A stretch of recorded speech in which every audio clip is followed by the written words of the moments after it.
proyecto de ley de fortalecimiento a la lucha contra la corrupción. La verdad, esto es un desastre. Si nos van a venir con esta, estamos jodidos todos. Fuimos a hablar con William Herrera y lo que dice tiene pues toda la razón del mundo. Dale.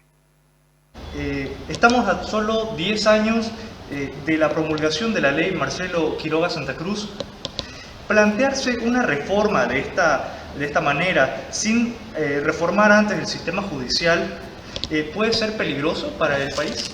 Lo que yo puedo afirmar ahora mismo es que cualquier reforma que sea, por más bien intencionada que esté, no va a funcionar si el terreno no está fértil, y el terreno no está fértil, me estoy refiriendo al Poder Judicial. Con un Poder Judicial como el que tenemos, débil, prostituido, sometido, enclenque, sin recursos, sin tecnología, sin carrera judicial, va a ser muy difícil que funcione una reforma. Entonces, la reforma, lamentablemente, si no se tiene un Poder Judicial fortalecido, creíble, imparcial, va a ser muy difícil. Entonces, yo lamentablemente soy muy escéptico en cuanto a la reforma que se pudieran hacer en este caso, y se están sugiriendo alguna figura, la incorporación de alguna figura que tienen que ver con la lucha contra la corrupción, pero fundamentalmente la lucha contra la corrupción en este caso particular y concreto lo que tiene que ver es con, yo creo que si queremos ser serios y plantear algo coherente, primero tendríamos que reformar el Poder Judicial. Porque se han hecho muchísimas reformas, no es la primera reforma que se hace. Entonces, todas las reformas han buscado exactamente lo mismo, combate a la corrupción, incluso había un ministerio antes anticorrupción, pero sigue la corrupción viene del Poder Ejecutivo. Entonces, ahí, por ejemplo, hay que separar lo que el gobierno hace de juez y parte, porque él es el que investiga, él es el que acusa, él es el que hace todo. Entonces habría que crear una suerte de superestructura, una agencia independiente del Poder Ejecutivo que se encargue de luchar contra la corrupción, porque por lo menos está demostrado en estos 10 años y todos los esfuerzos que se han hecho, la dureza y la crueldad incluso de la ley, que no ha funcionado, entre otras cosas, porque el gobierno hace de juez y parte. Solamente se ocupa de sancionar aquellos casos que hubieran cometido aquellos que son opositores al gobierno, pero cuando se trata de sus propios militantes, resulta que no se mire con la misma vara. Ahí funciona, creo yo, a la perfección la ley del embudo, ancho para unos y angosto para otros. Entonces, en ese sentido, yo creo que la reforma va a ser un saludo más a la bandera como en tantas otras reformas. En estas condiciones, sin haberse socializado correctamente, hacer estos cambios se ve como una forma del poder de meterse en el castigo político. Es un medio de persecución política, estaría un poquito afilando mucho más la guillotina, digamos, ¿no? Pero además otra gran debilidad es la falta de socialización. Cuando se va a hacer una reforma y cuando se trata de una reforma estructurada, una reforma seria, una reforma que busque resolver problemas, lo que se debe hacer también, más allá del propio texto normativo, es consensuar, buscar cómo socializar, por ejemplo, con los colegios de abogados, con las facultades de Derecho de las universidades, la sociedad civil, para que esa ley pudiera tener algún tipo de receptividad y, en su caso, un apoyo, porque claro, todo este proceso necesita de dos, tanto del gobierno y en este caso de la sociedad civil. Si no hay también ese otro elemento, que es esta suerte de corresponsabilidad, por supuesto que es otra gran debilidad de la reforma que se intenta ahora mismo aprobar. El gobierno hay que ver qué trae entre manos, no es una reforma así tan bien consensuada, ha salido un poco medio a la rápida, de esto se habla muy poco, no se ha mencionado mucho.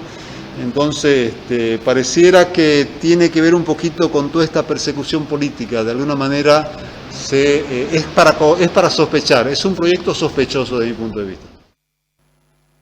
100% de acuerdo con Williams.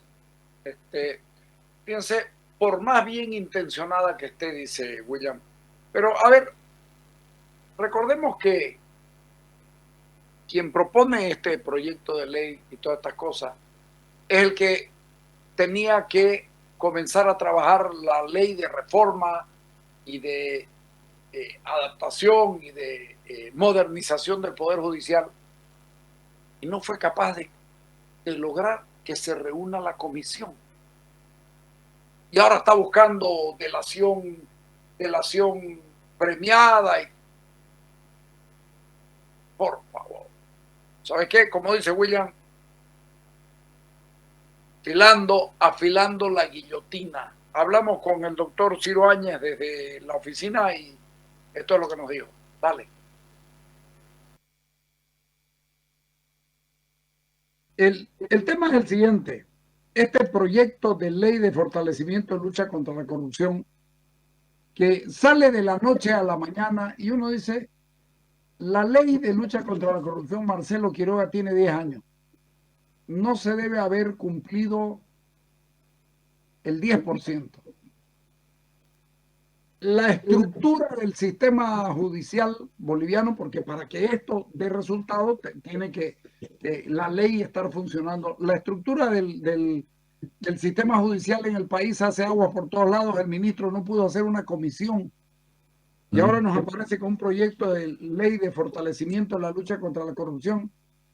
¿Qué mirada tiene usted, que es penalista, doctor? Para empezar, fíjate que esta ley anticorrupción empezó el 31 de marzo del 2010, ya llevamos 11 años, ¿no? 11 años, más de 11 años. Y claro, trae figuras catastróficas, digamos. Dentro de lo bueno también hay lo malo, ¿no? Hay lo bueno porque también se establecen ciertas conductas delictivas claramente establecidas, de delitos de corrupción, nuevos delitos de corrupción y delitos vinculados con corrupción. Pero el gran problema que tiene ahorita esta ley 04 es que de forma camuflada se está hablando de responsabilidad de las personas jurídicas. Y este proyecto de ley toca también ese tema, nuevamente, de forma mucho más evidente y más clara, cuando en realidad el Código Penal, si uno lee el artículo 5 del Código Penal, por ejemplo, te dice a quién se aplica la ley penal, y dice personas naturales. Y no puede ser que nuevamente insista en ellos de forma camuflada meter la responsabilidad de personas jurídicas. Y todavía hablamos de invasión a su patrimonio neto, ¿no? Ni siquiera estamos hablando, como ocurre, por ejemplo, dentro de las responsabilidades penales de la persona jurídica en otros países como Brasil. En Brasil establecen la gestión donde se cometió hecho de corrupción, esa gestión se penaliza y claro, se establece ahí una responsabilidad económica a la empresa en función de esa gestión. No que en Bolivia, si usted lee el artículo 28, por ejemplo, la ley 04, habla pues de un porcentaje altísimo de que se le quita el patrimonio de la empresa, o sea, se le interviene a la empresa, ¿no? Entonces es catastrófico, no estamos de patrimonio. Los delitos los cometen, en Bolivia los delitos los cometen las personas y no las empresas. Claro, o sea, en Bolivia, si usted lee el artículo 5 del Código Penal, te dice claramente la ley penal se aplica solamente a personas mayores de 14 años de edad. Pues es decir, personas naturales. En cambio, si uno va a una ley especial como ley anticorrupción, te dice, no. También en el artículo 28, enriquecimiento ilícito de particulares con afectación al Estado. Y en el último párrafo dice, y a las empresas se les sancionará con un tal porcentaje del patrimonio. Imagínense, o sea, le ataca directamente al patrimonio y de forma camuflada, porque la ley penal, que es la fuente, digamos, del ámbito penal, te está diciendo que no se aplica a personas jurídicas. ¿Por qué digo esto, Carlos? Porque fíjate de que en otros países tienen que hablarse también de ciertas garantías hacia las personas jurídicas para aplicar la ley penal. Imagínense de que haga una actuación preventiva de bienes a una empresa y porque el monto ni siquiera es cuantioso, pero le cargan a todas las cuentas bancarias, pensando de que tenemos responsabilidad penal jurídica para personas jurídicas, ¿no? Y eso no corresponde, o sea, no podemos mezclar las cosas, o sea, tenemos que tener unas garantías para personas jurídicas, tienen que haber lo que sale en materia empresarial, lo que se llama el compliance, es decir, programas de cumplimiento normativo que las empresas deben cumplir, inclusive esas vienen a ser como eximentes de responsabilidad penal para personas jurídicas o vienen a ser también atenuantes. Por ejemplo, si en una empresa, la empresa instaura mecanismos, reglamentos y hacen controles internos para que no se cometa delitos de corrupción y demás dentro de la empresa, pero algún trabajador se aviva y hace cualquier cosa y daña la imagen de la empresa, si la empresa demuestra y dice, señores, yo tengo todo un plan, todo un programa normativo, lo capacito a mi personal, hacemos controles, tengo mi jefe de seguridad, tengo todo, y a pesar de eso ocurre esto, entonces eso le genera una eximente responsabilidad o un atenuante, dependiendo de la legislación. Pero en caso de Bolivia no existe tampoco eso, digamos, por lo tanto no podemos tampoco hablar de que se puede aplicar a rajatabla y de forma tan burda, digamos, una responsabilidad penal de persona jurídica, si no tenemos los mecanismos de garantías y controles hacia las empresas que sean debidamente establecidas, ¿no? Y que se protejan los derechos y las garantías de las personas, ¿no? Por eso le digo que la ley Marcelo Quiroga y en realidad todo el sistema judicial boliviano está haciendo aguas. Hay mucha corrupción, pero también hay muchas imposibilidades de los jueces para poder desempeñar bien su cargo. Hay imposibilidades de los fiscales. Uno los ve a los fiscales a veces correteando más allá de sus propias posibilidades y, ojo, arriesgando incluso su propio trabajo, porque más allá de lo que pueden hacer, y sin embargo, nos salen todos los días con algo nuevo, con algo como esta ley, incorporación de la inhabilitación como pena accesoria, incorporación de sanción a las personas jurídicas, adecuación de los avances al sistema penal. ¿No sería mejor mejorarlo el Código Penal, el sistema penal, el procedimiento penal y luego establecer cuáles son los mecanismos para llegar a implementarlo? Totalmente de acuerdo, o sea, lo correcto es eso, o sea, si vamos a modificar, tiene que empezar de la ley penal, como te decía, si va a hablar de personas jurídicas, responsabilizarla, tiene que haber modificación del artículo 5 del Código Penal, que es el punto de partida de aplicabilidad de las leyes penales en Bolivia, ¿ok? Y la Constitución también tiene que tener de la mano ir, porque si usted lee la Constitución tiene una base humanista muy fuerte, o sea, en ningún momento habla de responsabilidad de personas jurídicas, habla de rehabilitación del condenado y demás cosas, también la Constitución lo dice. Entonces, no, tiene una base humanista, no tiene una base de pensar de que las personas jurídicas puedan ser responsables penalmente. ¿Por qué digo esto? Porque es que no tenemos un sistema distinto, no somos un sistema anglosajón. Este tema de la responsabilidad de las personas jurídicas nace en el sistema anglosajón, en el sistema inglés. Bolivia no tiene ese criterio, o sea, ahora se está queriendo imponer, pero claro, también hay, entre comillas, imposiciones también internacionales, ¿no? Existe esa figura, como hay un tratado internacional contra la corrupción, donde, claro, hay instituciones fuertes como Gafi, no sé si han escuchado el nombre de Gafi, es el grupo financiero, ¿no es cierto?, que trabaja sobre el tema de la lucha contra la corrupción y también sobre delitos fiscales y demás cosas, ¿no? Este grupo internacional siempre crea políticas de gobiernos o políticas públicas para que para que los gobiernos puedan aplicarlo, ¿no es cierto? Y claro, y ponen condiciones porque ellos son los certificadores de país libre de lavado de dinero. Entonces hay que tener también un poco en cuenta de que debe haber también una presión internacional por ahí que se está colocando. Ahora, al margen de eso, como tú bien dices, debería modificarse el Código Penal, hacer ciertas reformas o ajustes a la Constitución, pero principalmente el Código Penal. Fíjate que también he visto que dentro de ese proyecto de ley también se habla del querellante institucional, ¿no? Que viene a ser el ministro de Justicia junto con el procurador. Que en realidad ya está eso, o sea, no es reforma porque el artículo 39 de la ley 915 habla justamente de que es coadyuvante el Ministerio de Transparencia y Corrupción, de Justicia, perdón, es coadyuvante del procesos penales contra corrupción. Entonces, ¿qué de nuevo tiene, digamos? Si la figura de creyente o no creyente, el coadyuvante va a estar también ahí. O sea, finalmente entendamos que en todo proceso hay un ministerio público que no es defensor del Estado, que es defensor, en este caso, de la sociedad, pero del punto de vista del fiscal como ministerio público, como cuerpo de unidad de cuerpo, sea fiscal de materia o fiscal general de la República. Entonces, fíjense de que bajo esa figura, tanto en ministerios de gobierno y demás que son órganos políticos, finalmente son partes procesales. Por lo tanto, ser coadyuvante o no, está bien, ya la ley se lo dijo el año 2017, ellos mismos lo reformaron, ¿no? Hay otra figura también interesante, el del delator, ¿no? La delación premiada. Exacto. Uy, eso es un peligro, ¿no? Eso es un peligro acá. Porque para llegar a esto en otros países donde se ha llegado, han pasado años de educación, de corrección, de prueba y error, y aquí estamos dispuestos a alargar todo, desde mi punto de vista, para presionar políticamente. Exacto, además que el delator, ese delator premiado, el que delata, hasta en la doctrina internacional de las legislaciones comparadas, ellos mismos, las jurisdicciones que ellos manejan, en lo que están incorporado ya del delator premiado, habla claramente que la declaración de ese inculpado no es una prueba plena, o sea, le llaman ellos medios de prueba sospechosos, le dicen en otras legislaciones. ¿Por qué? Porque se entiende de que tiene que estar también casado e incorporado con una valoración integral de la otra prueba que se puede aportar. No me puedo basar una condena a alguien en base a una delación, digamos, ¿no? Al delator que dice tal cosa y lo premiaste y lo culpaste a y ya está, porque estás violando el principio de presunción de inocencia, ¿no? Entonces, por lo tanto, tiene que ser caso por caso, como bien lo adviertes, tiene que ser caso por caso analizado y de forma con calma, lleva tiempo, hay que preparar, o sea, inclusive la misma cultura de una sociedad tiene que entender que no es cuestión de hablar contra alguien y creer que con eso ya está condenado, porque si no estamos fritos, digamos. No puede Claro, pensarse así.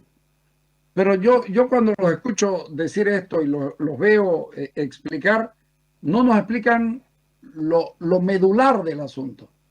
El delator tiene que saber y tener más pruebas que las que tiene el propio ministerio para que tenga más peso lo que dice Exacto. y pueda ser recibido como propio. Exacto, exacto.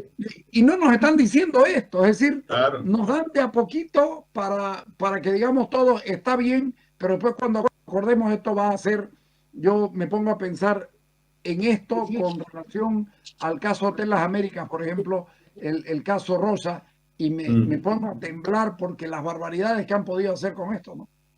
Claro, y el problema también es que no puede ser que, como usted lo ha dicho, ¿no? O sea, si el delator va a hablar, tiene que tener los elementos necesarios para poder demostrar lo que está hablando. Y segundo, también el Ministerio Público tiene la obligación de poder esos medios de prueba conseguirlo de forma adecuada, sin violar derechos y garantías, para que luego tenga sustento su acusación.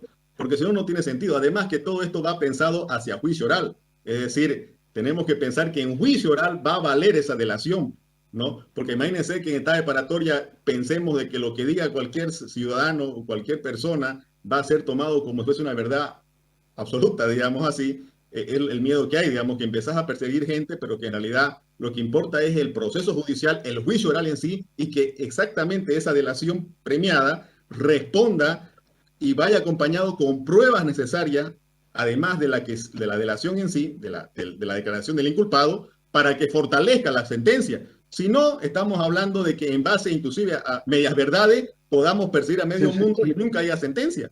Eso es lo que no se debe evitar, ¿no? Y tenemos además el problema de la retroactividad. No tiene tiempo para atrás. No tiene tiempo para atrás. Eso es gravísimo y es otro de los elementos que están queriendo meter acá. Y el proceso en rebeldía. Son dos cosas. El proceso en rebeldía lo hago huir a lo proceso, lo sentencio y me apropio sus bienes. Exacto. Ahora fíjate que en el tema de la retroactividad, ya hay una jurisprudencia constitucional en el año 2012, hay una sentencia, la número 770, si no me equivoco, /2012. Esta ya decía claramente de que si bien el artículo 123 de la Constitución, en su redacción, que es bastante ambigua, da como a entender de que se puede retroactivamente hacer persecuciones penales por corrupción. Sin embargo, esta sentencia al final la clara y dice, para aplicar retroactivamente una ley penal, como es la ley anticorrupción, porque no quiere decir que sea corrupción o sea delito, o sea, delito es delito y ley penal es ley penal y corrupción es delito y por tanto es ley penal. Si es que vamos a aplicar retroactivamente, solo tiene que ser lo que le favorezca al imputado. Solamente en eso puede ser retroactiva la ley penal. Por lo tanto, por más que se lo promulgue hoy, o sea, no puede ser que sea retroactiva en contra y desfavorable al imputado, sino en lo que le favorece va a ser retroactivo, en lo que no le favorece no va a ser retroactivo. O sea, no estamos mintiendo, o sea, la misma jurisprudencia lo ha dicho, la Constitución lo dice. Entonces, no sé por qué queremos engañar, digamos, si al final está claro esa figura, digamos, ¿no? La retroactividad va a existir cuando favorece, no cuando es desfavorable. Por otro lado, en el tema de la rebeldía, lamentablemente, ese punto, inclusive hemos visto recientemente que el Ministerio de Justicia manifestó y dijo, bueno, el Tribunal Constitucional ha sacado una sentencia donde ya no hay juicio en rebeldía, no hay tema de corrupción, y luego se apareció una sentencia por ahí, fantasma o no sé qué, o zombie, porque aparece y desaparece. Y resulta de que luego dijo, no, es que vamos a hacer nuevo sorteo, dice el Tribunal Constitucional, porque resulta que no llegamos a un acuerdo y estamos volviendo otra vez para atrás y vamos a hacer un sorteo. Esto no se ha visto nunca, ¿no?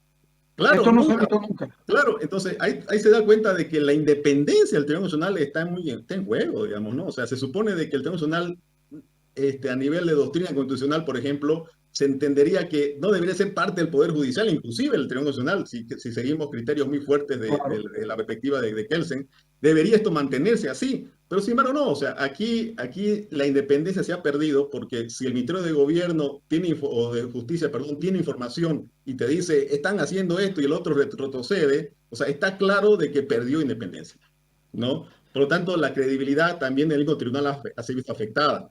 Lamentablemente, actualmente, el tema de los juicios de rebeldía está vigente. O sea, el Código Penal, ¿cómo es? La Ley 004 lo estableció y hizo reformas al Código de Procedimiento Penal y hasta el momento no ha cambiado eso. Han habido acciones de amparo constitucional referente a esto, pero el Tribunal Constitucional en toda la historia jurisprudencial que ha tenido ha empezado siempre a buscar problemas de forma y no de fondo y nunca entró al fondo.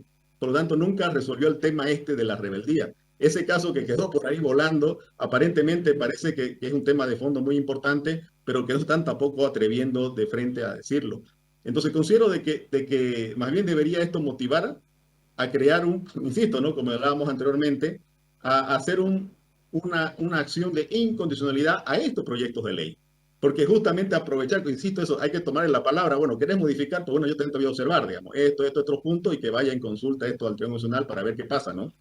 O el otro lado también, si querés modificar la ley de los policías, también metamos otras figuras también de que le des más independencia, autonomía también a las regiones para el tema de la policía. Como te digo, o sea, hay que aprovechar estos espacios, no verlo siempre de forma negativa, sino proactiva y decir, bueno, puedo yo cuestionarla, Como oportunidad. ¿no? Como oportunidad, cuestionarla y decirle, aprovechemos más bien a revisar la rebeldía, ¿no ves? Aprovechemos a revisar que eso está mal, aprovechemos nuevamente a ratificar la sentencia 7770/2012, donde dice que es solamente retroactivo cuando favorezca, no cuando sea desfavorable, o sea, listo, o sea, y empezar así, pero eso tiene que ver nuestros asambleístas opositores, se supone que son ellos los que tienen que hacer los controles adecuados y generar propuestas, ¿no? Ok, muchísimas gracias. Vamos a estar atentos y consultando a cada rato, ¿sí? Gracias, muchas gracias, Carlos. Un fuerte abrazo y como siempre, un agrado. Okay, gracias, gracias. Chao, chao. Gracias. Muchas gracias. Vamos, Walter.